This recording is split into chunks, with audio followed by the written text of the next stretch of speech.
Today we are going to be doing Kimbap, which is the Korean version of sushi. Only I will be doing it in kind of the style that they do on street food. It's kind of like wrapping it up in these little cigarette pieces. I think it's a lot more casual. I think it's actually a lot easier to make as well. The ingredients that you need are pretty simple. So everybody has a package of these nori seaweeds. Cut them into 4. So you end up getting like 4 small squares like this. And then really the rest is just whatever vegetables that you want to be using. So traditionally, the Kimbap fillings will be a pickled daikon radish, and it provides some tang and some crunch. Sliced up carrots, so it'll be kind of sweet and crunchy. And then there will be a mix of slightly cooked spinach that's going to be tossed in some sesame oil and also some salt. So it's nice and fragrant. You can use whatever vegetables you want or whatever vegetables your kids like. The one thing that I do like to do is instead of using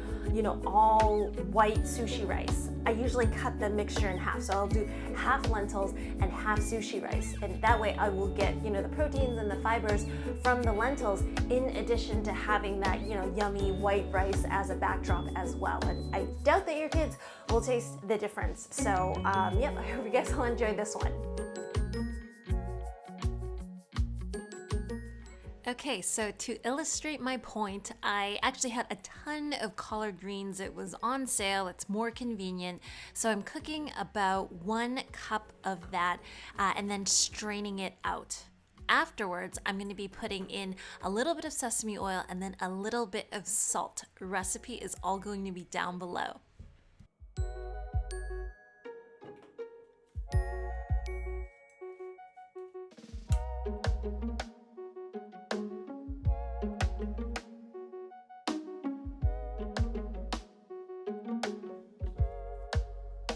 So I have about 3/4 of a cup of each vegetable and then about a cup of my rice and lentil mixture.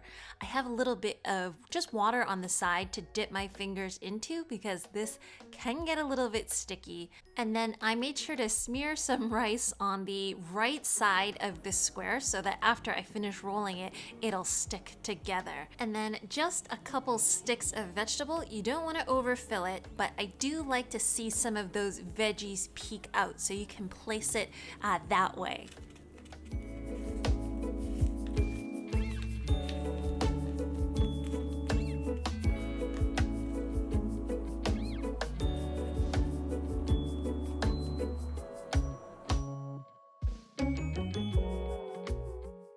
I sprinkled some toasted sesame seeds on top, and a good tip for this is if you wanted to roast the seaweed above an open flame just for a little bit, and that'll make it extra crispy and it'll also bring out some of that seaweed flavor.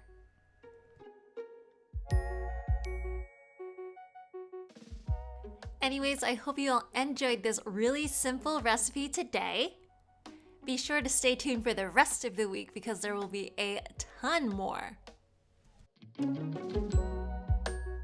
As usual, if you want to see more recipes like this, remember to hit that like and subscribe button, and I will see you guys all again tomorrow. Bye!